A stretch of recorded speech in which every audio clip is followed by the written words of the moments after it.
Hello everyone!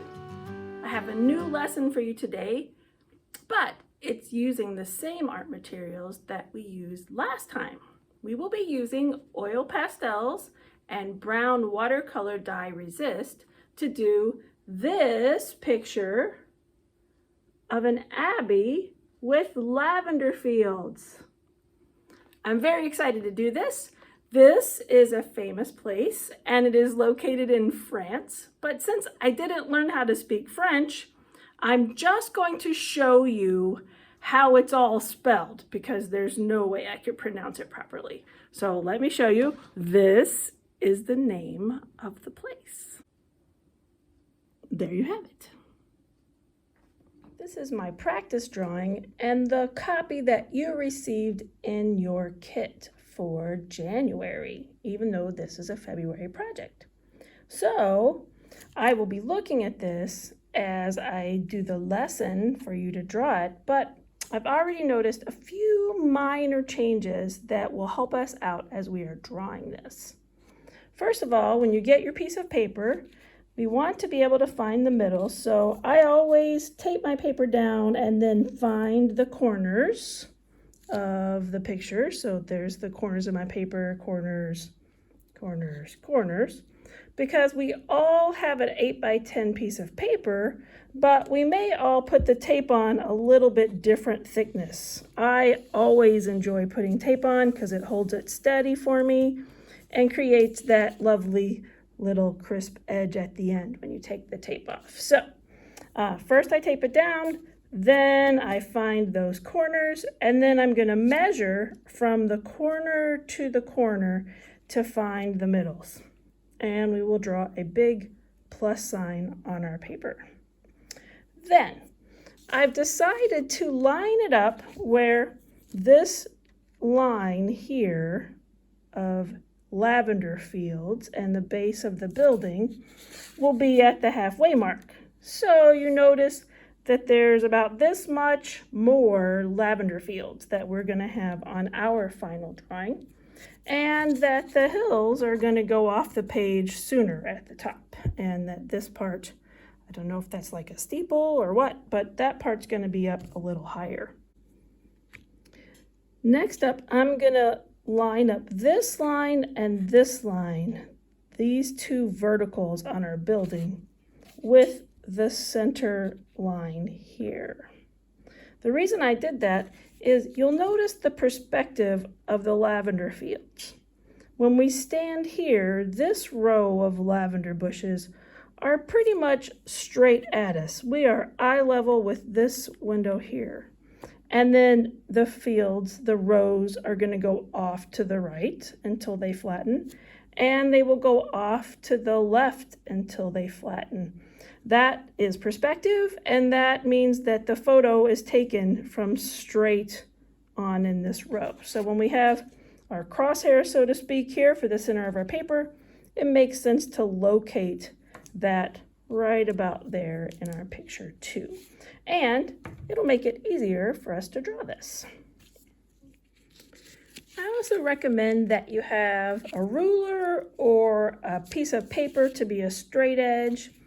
I know, I am not your teacher for architectural drawing, but we do have a bit of architecture sneaking in here with our lavender fields. So I find a ruler will be helpful. So this line here that copies the vertical line is about 1 inch tall.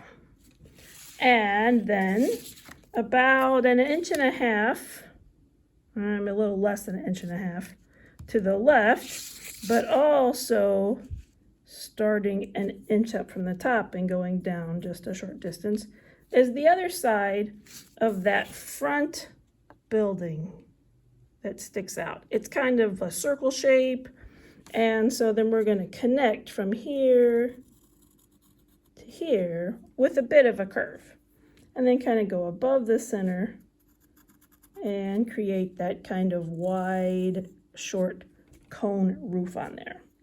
The window in the middle, we can see kind of straight in, and then because it's a curve, there's a skinny view because we're seeing through the side of it on the two sides.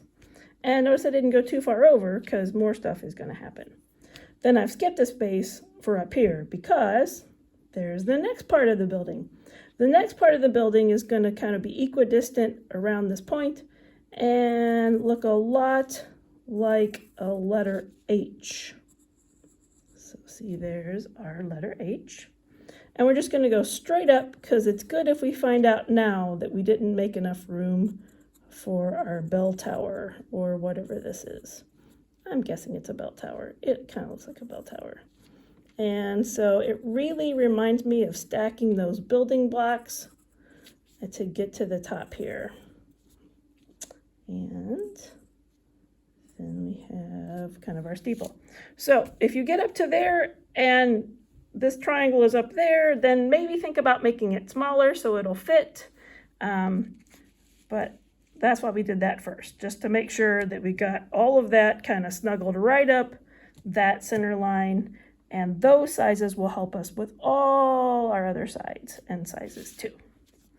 Okay, next we are going to find this corner and create a bit of, I don't know if this is like a hexagon shape coming around here. I heard somewhere that like churches are kind of in the shape of a ship and have like a nave and stuff, but I don't fully understand that, and I do not come from a Catholic tradition, so I don't understand their architecture necessarily, though maybe I should look it up, because we have these interesting, this is definitely a pretty place, I tell you, definitely a pretty place. So then we have that part there, whatever that part is called. All right, and the reason we didn't come all the way down here is there's a part of the building that wraps around. And so I think at this point, it's a good idea to get our ruler out because we've gone straight up, but we want our roof to not look like it's gonna fall in. And you can see I made these little marks for if this is half of the page from here to here, this is half of the page from here to here. And if I line it up with that line, you can see that that is too high for what we need to do. So we're going to move it down the same on both sides. So we're going to see I've got a dot and a dot. So when I bring my ruler down, I don't want to go more on this side or more on that. It's kind of like hanging a picture, you know, I want it straight. So I'm going to go equidistant down until this ruler gets to the middle where this window is here and under this line here, right there. And then I'm just going to run a line this way and a line carefully that way. Now I'm going to erase some of that later, but that's going to be helpful that I don't get my roof all sideways and look like it's crashing in. All right, so I know that there's a hill that's going to be starting about here and doing its bumpy, grassy, tree-covered thing going that way. And then I think I had it about this roof area here, kind of going bumpy and up to there. All right, so we got those trees in. Then I think I need to think about the lower level now. Yes, okay. So where the roof stops at the bottom. And it lines up, you can see here, it lines up pretty much where this part stops, so here and here. So I'm going to put my ruler back, got it even with this one, and then I'm going to bring it down and test my work. So I get to about there. Yep, that works nicely. And I'm just going to go ahead and run a helping line this way and a helping line that way. And part of that will be roof, and part of that I'll erase too. And keep in mind that oil pastels will stay on the surface of the paper. The watercolor dye will go down in any crevices. So when you're drawing with pencil, don't press with all your might or you'll create grooves that the oil pastel won't be able to get down inside of. And it'll look like you're leaving a secret message for a detective or something to find out later. Like, oh, she's going to go to the diner at 7. I don't know. But anyway, just don't press with all your might because you don't want those grooves to show up later. So now we have it this way and that way. We have the whole roof section, which is nice. And there's a lot of little kind of nooks and crannies and short buildings that kind of happen down in here. And that is pretty fun. And the roof of the lower buildings that sandwich this come down to like where this little mark is that we did here. So we're going to use our ruler one more time for sure. We're going to now go to the line and slide down under and draw another helping line across here. So we've got line and line. So you can see we have wide space, narrow space, wide space. All right, and then there's another little section of narrow space. But I'm not going to go all the way across on this one because it happens down low. So here's down. So I'll start here, go down, down below my window, a little farther down, right about there. And this time I'm just going to kind of go about there because I know it doesn't go all the way across, and that will be helpful for me. This is a great start. Now I'm going to take a look at our picture again, and I want to get like this tree and this rock wall, and look, our cypresses are visiting again from last month. They're showing up here, they're here. So we're going to do the cypresses and that wall and tree right away. So we're going to go over here to this side, and it just so happens that this line that shares the roof is going to be part of a rock wall. So we're going to come about here and put a vertical line down to there and keep this part. That is a wall. Yay! So next we'll put the tree that's kind of right behind the wall, and we only see half of it. It kind of comes in front, it goes kind of fluffy, and just imagine that there's like another part of it. So, you know, there's our traditional, hi, I'm a tree and I'm hiding behind the wall. So we're only drawing that part of it right there. And then we'll do our cypresses. And cypresses are tall and skinny, and they can be popsicles separate, or they can grow together in clumps. And so this one is one that grows tall and skinny in clumps. So I'm going to put the little guy in front, which isn't so little when you see him next to our Abby over there. And then I'm going to get his family members, yay, and kind of run that one like that, and maybe a little one snuggling from the other side. All right, there's the guy from the other side.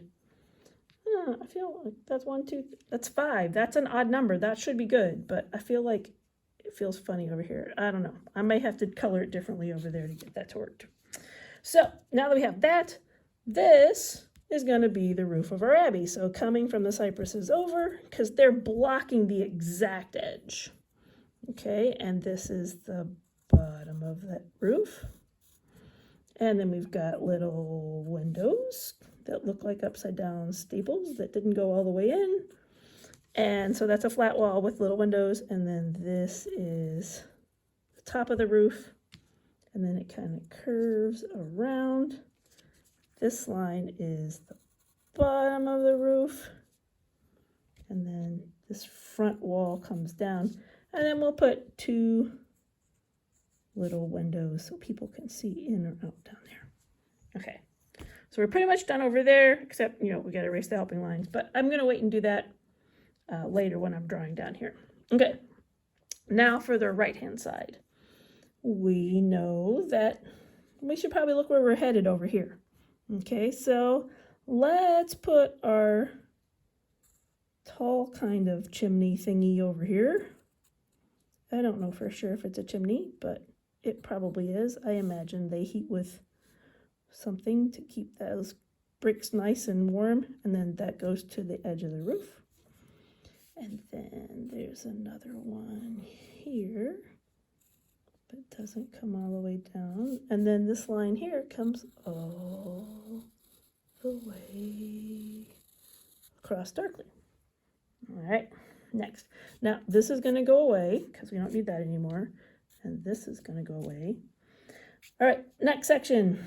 So this one is on this side, and there's a little bit of a copycat shape coming this way. So we're going to go over a bit. Then it gets to have its own roof. And the own where the wall stops, I'm going to put little windowy things in there. Maybe make it a little taller. It looks like he melted. Okay, that's good. Then where this corner is, that goes up. I wonder if there should be windows there. Well, I guess I'll leave them off since I don't know for sure. And then this wall goes up a bit taller so that this is a taller wall, but we don't want to go all the way to here because this roof hangs down farther. You can tell something interesting is happening here, so we will just go with it. And that building comes forward. It's got a larger window for this section. All right, the rest of this building are little rooms that are set back with brick areas that come forward. So these are the brick areas that come forward.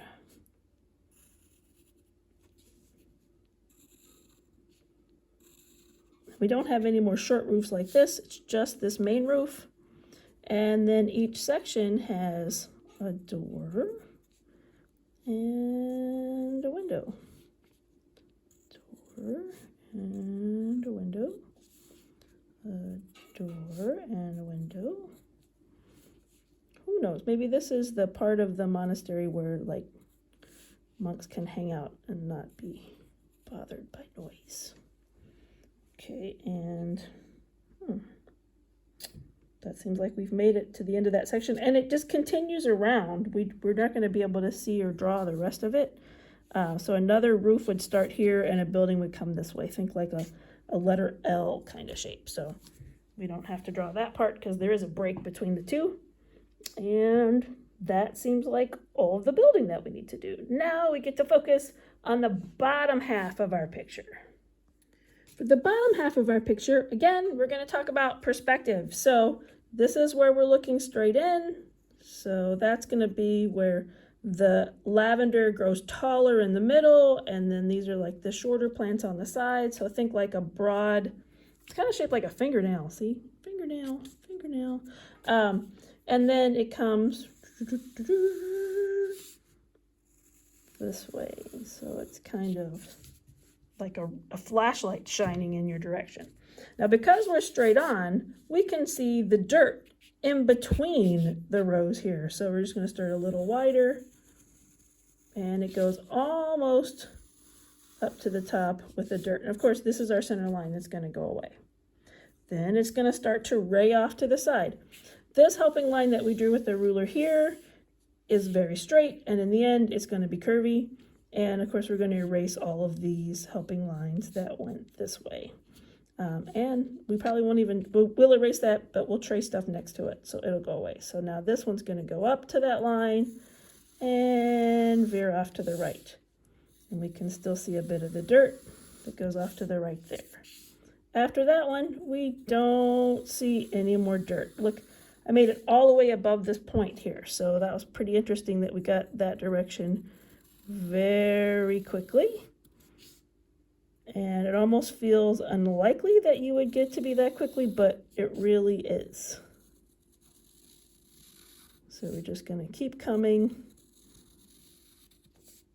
and keep coming until you can flatten out. So think of it as like, okay. So we got this going this way, and now we're going to go that way. So now we're going to head in the opposite direction, following that line. We get to see some dirt on that one still. Whoops, I think I got off track. All right, so that was a little messy, but I think I will be able to still see some dirt here. So I'm going to get my dirt there. And if I were to draw this a bunch of times, I'd probably do it a little bit differently every time. So don't worry about getting it exactly perfect. And then over here, there's no lavender here. This is like a little area of like grass and grown by the tree. And I want to kind of come up like a hill of dirt in front of this wall. So I'm going to bring it up and down and then erase that part there. All right, I've got some things to erase, then I'll show it to you, and then we will do some tracing. Okay, this is what it looks like after I erased those helping lines that I don't need. And I figured out what was bothering me over here. This wall it's not paper thin, it's a brick wall that has some dimension to it. So I made it where I could see the 3D side of that wall. And then I am adding a little bit more volume to this cypress tree over here. And I am ready to use the tippy toe of my Sharpie marker to start tracing everything. And I'm just gonna go and go ahead and start anywhere like this.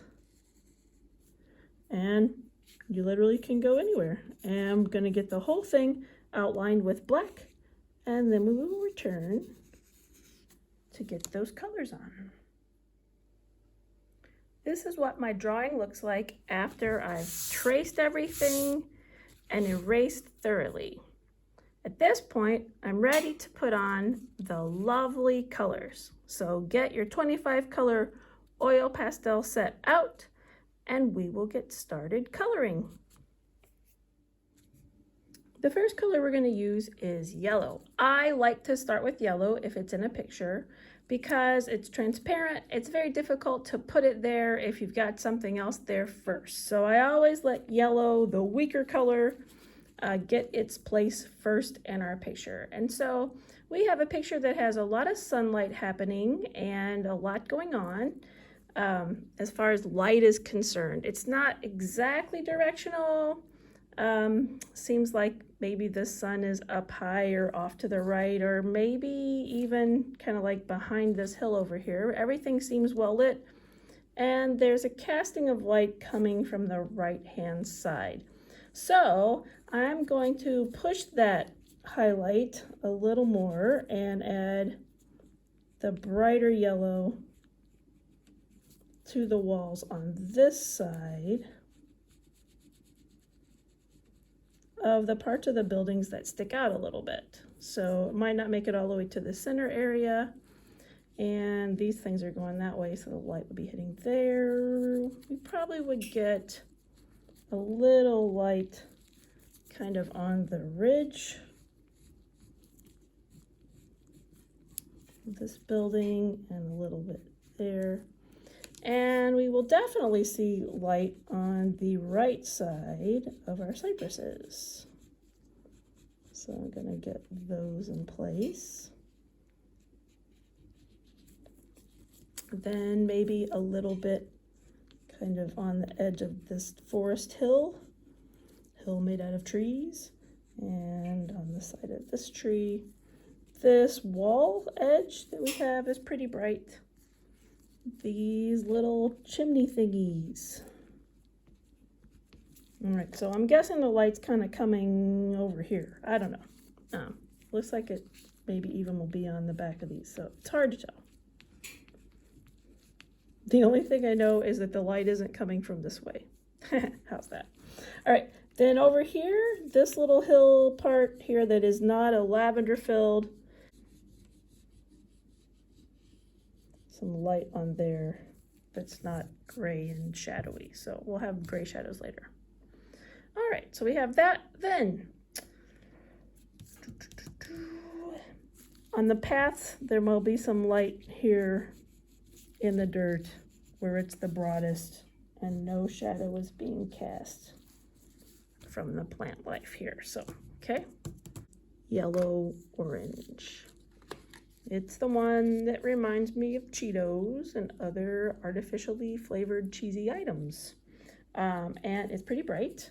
And then we're gonna go in some of the same places. So I'm gonna put some of this, for instance, like little squiggles on this hill. This will help the color green that happens there to look different, kind of more earthy and natural than the green that we put on other things. So I'm gonna put that in there, more light. this part of the glowing wall gets to have that on there, and then the top part of this hill, that blends right in there. It looks pretty cool.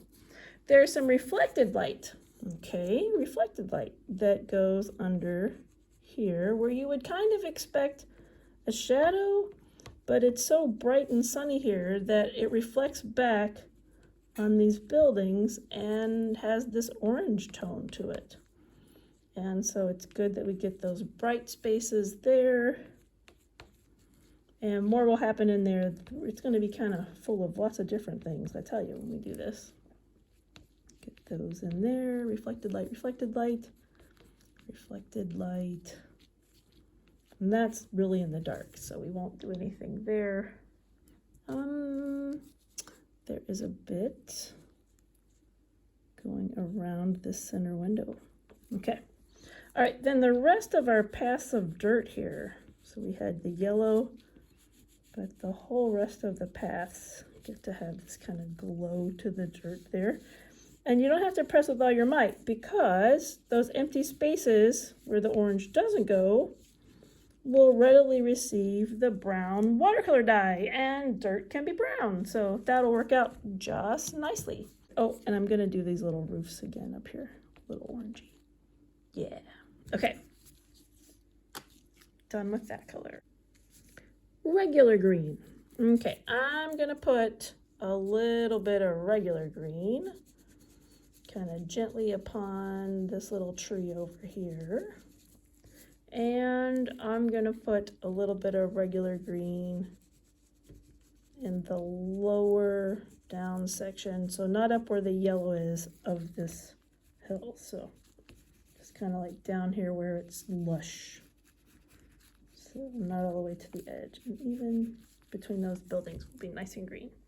This is lavender, which is purple, and when it gets lots of flowers, it's very purple. But sometimes there are places that have like some green showing where the flowers are not quite as bloomy as the rest of it, and you see more of the leaves.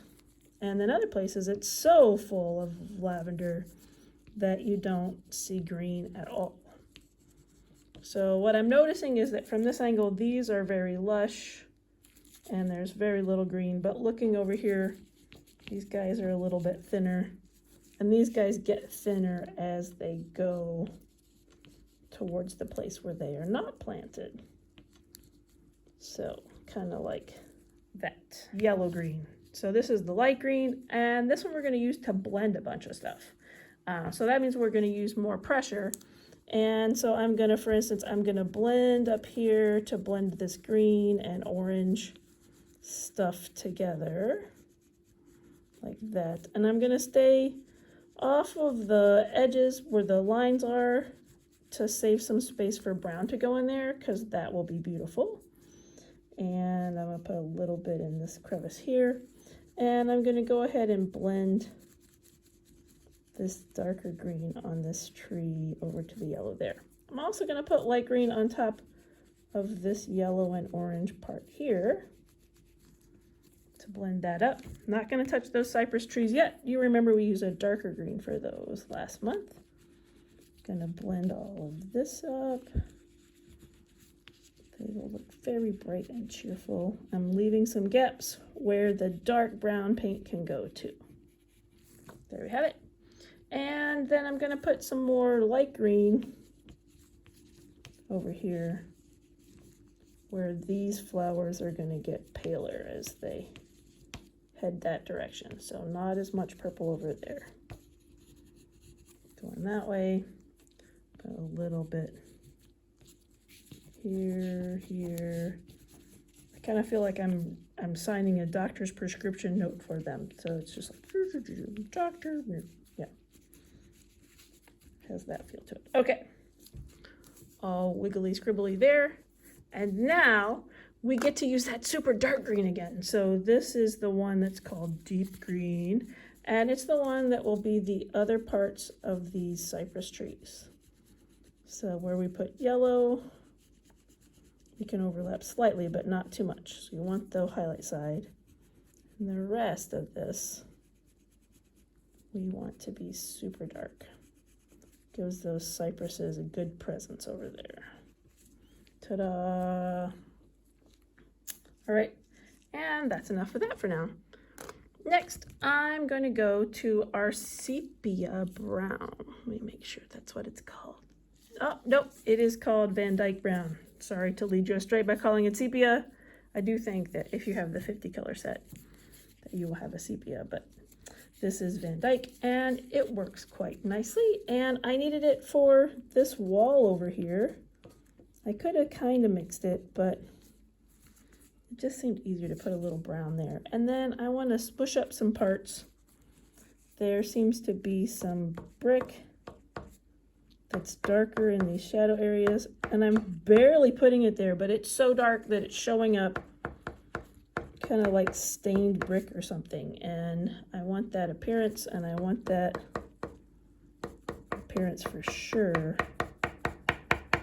on this roof area here. And I'm putting on the left side there, and on the left triangle there, and there. So it's kind of like when ladies put some rouge on their cheeks, they put a little bit and rub it around, or they dust it around with their little fluffy brush. I didn't color a whole lot of that color. I just put some there, and we're gonna spread it around later. So you will notice that it just kind of looks like I was making a bit of a mess. And yep, there we go. All right, yellow ochre, is that what this one's called? I don't have my label anymore. It's either raw sienna or yellow ochre. We don't have both, we just have one. Pretty sure it's yellow ochre. This one is going to be great. This one is going to be our blendy for our roof sections. And so here we go. Blendy, blendy, blendy, blendy, blendy. See how that mixes that up? Goes on top of some of that Dyke Brown that we put. Yeah. That looks good. Very good. This step will help you see which parts are roof and which parts are walls, because only the roof parts, well, this is part of a wall here really, but apart from that, all these other things are mostly roofs that are getting this special color treatment here.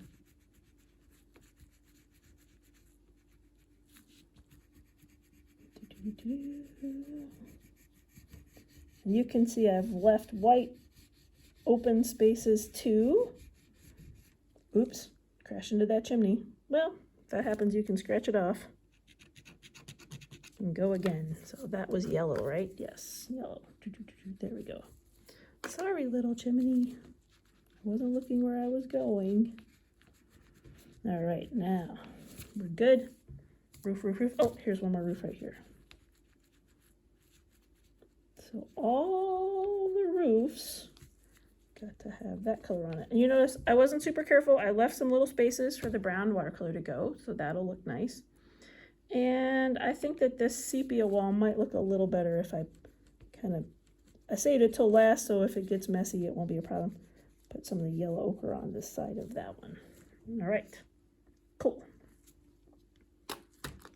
Next is pale orange, or we like to call it peach or apricot or something, but it is called pale orange or light orange.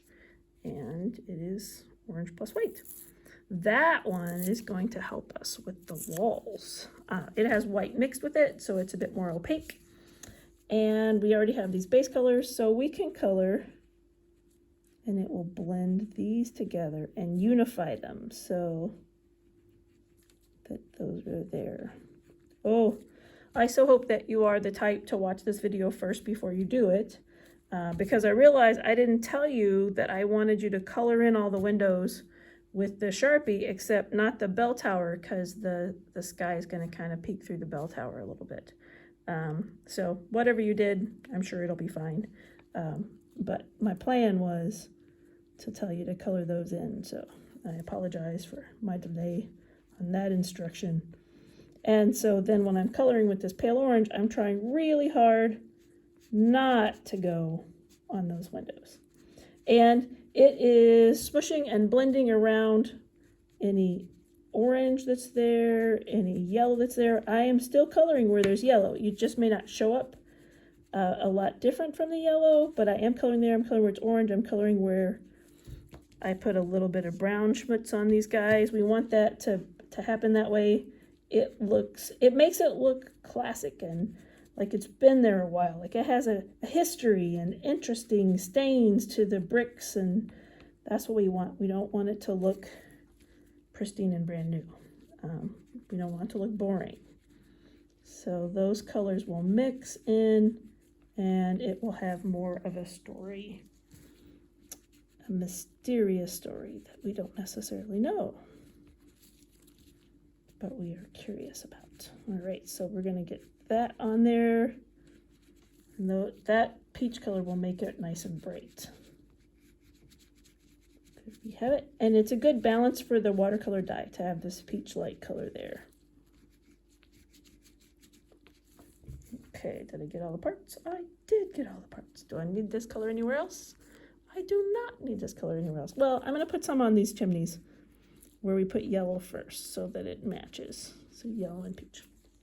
Okay, the next color is going to be just plain blue. Let's see. Well, no, let's use the ultramarine blue. So it's not the cobalt blue. It's not this one. No, not that one. And it's not Prussian blue, which is the dark, dark blue. It's the one that's in between that almost looks like violet, but it's ultraviolet. Sounds like a superhero name, doesn't it? So that's going to be the one that we use. And the reason we're using this one is the purple that we have is too red. We want some purples that look like shadows of lavender. So this ultraviolet color is going to help us with the shadowy side of our purples. And so we're just going to go kind of down the left side of the one that we're facing, and that creates that ultraviolet side. So go a little bit in the blue, a little past the blue, and makes it more interesting. It gives those mounds of flowers some dimension. And the more we go this way, kind of the more shadowy it gets. Maybe because of that hill, I'm not sure. It just gets more shadowy going this way. They're closer together. They're not actually close together. They're all probably exactly the size, but they're laying next to each other in perspective going this way. So we see more of the blue. Actually, this part right here, we want a lot of blue on the last one. I'm even going to kind of blue up that green shadow side. Okay, good. All right, and then going this way, we have less of that happening. So I'm just going to go kind of up next to where this path stops here and up next to where the path stops there. And it doesn't really carry on a lot the rest of the way, so I can just do barely a stripe on each one of them to help them look similar but different. There we go. All right, the next color is going to be red.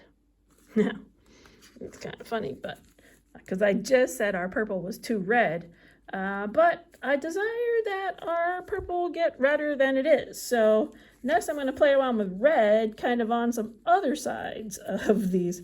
And so where these kind of head to the blue side, I'm going to get some red going over here on this side. These are my undertones for these lavender flowers, and it will make it look way better than if we just colored purple in all of these, right? Because that would look pretty simplistic and not likely represent the colors that are present in this kind of growing pattern of lavender. So this will look way cooler, and even if it starts to head in an abstract direction, meaning I see something that's real and I am abstracting something that's real, which is how abstract came about. It's going to look great to have these different colors and just instead of just one color of purple. Okay, got all the reds there. Do I want red anyplace else? Yeah, I'm good. Okay. All right, now it is time for purple. Let's see. It doesn't matter which purple you use. We know in our set we have a light purple and we have a regular purple. They're very hard to tell the difference. I'm gonna lean towards the regular purple. So you decide what you want. I'm gonna do regular purple. I think it'll work out better. And I'm just gonna color on top of these guys, going right across the white part. I'm not gonna go a lot where it's green because purple and green does not make a pretty color, especially not yellow-green. Instead, I'm gonna hang out on the reds and the blue places more, where I get those filled in. You can see I'm not coloring with all my might. There's still some white spaces because I'm gonna need those spaces to add more things to them. So that's why I didn't want to have them completely full, because I need that for something else. Pink. This is just rose or pink, okay? And I'm gonna have that, this is kind of in a valley kind of atmosphere, clear day, no clouds, but some kind of colors in the sky kind of thing. And so starting about here, I'm just gonna put a little pink glow around this area here. It's kind of, I just think it looks pretty. I think I like that a lot. All right, so that's up there on that edge. And then I'm also gonna use this pink. I did it here first before I got purple all over it. I'm gonna use some pink. I'm gonna press kind of hard and put some highlights of pink on the top of each of, kind of the middle of each of these rows. So see how I smushed it? Again, it's like I'm scribbling a signature that no one can read right in there. If they can't read it, they can't forge it. Okay, so we got that part there. Very good. And now I'm going to switch to a really pale blue. So it's this one, the pale blue color. Hooray, pale blue. And I'm going to finish up the rest as well. Now you see I got fingerprints and stuff. I think it should be fine. I'm just going to go on the side and go higher than the pink with this color.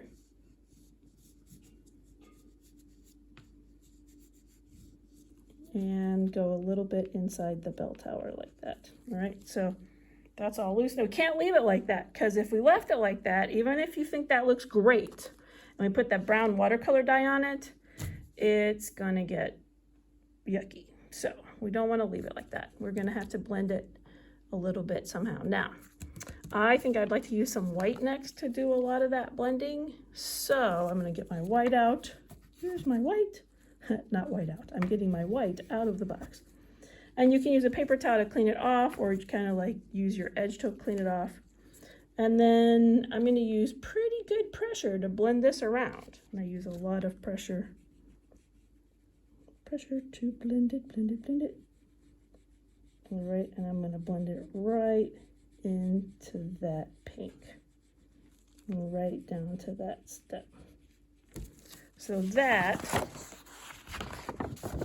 is what it looks like blended with white. If you have your colorless blender, that is a different alternative. So I'm going to let you choose what you want to do. Remember, we got these separate from our box. So if you blended with those guys, you could keep a little bit of that textured look. So that is what the colorless blender looks like. I think on this one, I prefer using the white up here. And so I'm just going to continue on with the white, blending the whole sky. All right, I went in circular motions. I even covered the part that I used colorless blender over, and I did the whole sky. However, this colorless blender is going to be really helpful for like where this cross is, because I can blend close to the cross without losing it. And I can blend right down to this black line where these hills are, without losing it, because the colorless blender is transparent, it's translucent, it's like putting a raincoat on. And since I don't want dark brown next to the edge of my sky, This is the perfect use of a colorless blender in this type of resist lesson. You can even go all the way across onto the hills a little bit and just follow right by that edge. And that's going to be super helpful to not have brown spots glowing up here. We want a real glow of light colors, not a brown glow. So that works out great there. Then I'm going to take the white and I'm going to put some highlights on top of these bushes too. Bright, bright, bright, bright, bright, bright, bright, bright, bright. There we go. Got all of those on there. And then my friend Prussian blue that I like to use for shadows. That's the dark one. I'm going to just kind of separate out the buildings from the hills a little bit by putting a little scribble edge there and a little darker edge down next to here. Okay, those are just shadows, right? And I'm going to put a little shadow on the left side of things. If your black lines went away when you were coloring on those roof areas, this Prussian blue is a good way to trace those back in a way that won't be smeary and too dark from the black. So you can use that. It's preferable than the black that kind of makes a mess sometimes, but this color behaves, I guess we could say. It behaves. These chimneys have light coming across them. Oh, look, now we know the light source truly is coming from this way, because the shadow of these chimneys goes across the roof like this. So we got a little clue that goes that way. All right, and then there's even this one is called green gray. So it's a little bit of gray green that can do some scribbles. And because of the gray in it, when it goes on top of any purple part, it still looks pretty. So it doesn't turn it into a yucky color. It's kind of a fun way to get shadows in the foreground with the gray green. And I can even put a little shadow on this tree right there. All right, and it looks like to me we are ready to cover it with brown watercolor dye. Oh boy, here we have the liquid brown watercolor dye, and you're just gonna squirt it all over this like that, and then take a sponge of some sort and go in a gentle circle manner.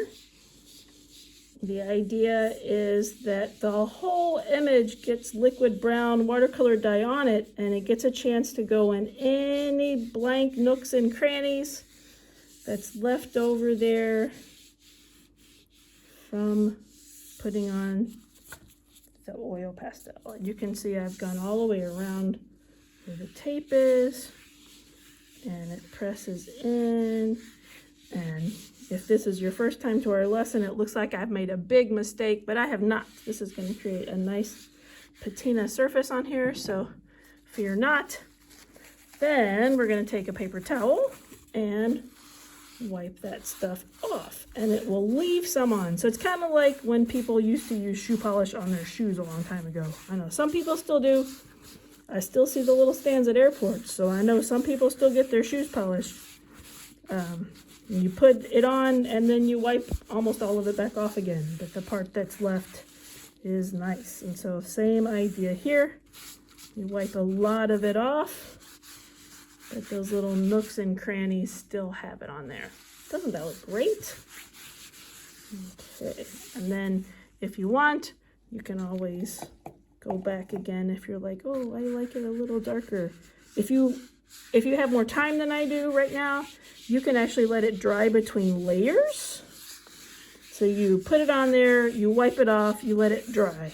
And then when it's dry, you could do a second coat and it will get darker, and then you wipe it off again. It's important to wipe it off after you put it on there though, and not let it dry on the surface, because it can make the patina on the oil pastels a lot darker than you planned for it to be. So this is what we were hoping for. Ta-da! And then I recommend for places like this cross here, you could use a stick or you could use your fingernail to get that invisible blender off of that, right? We've done some sgraffito efforts in the past, so you could use your bamboo. And then we can take the tape off. Pull low and at a right angle away from the image.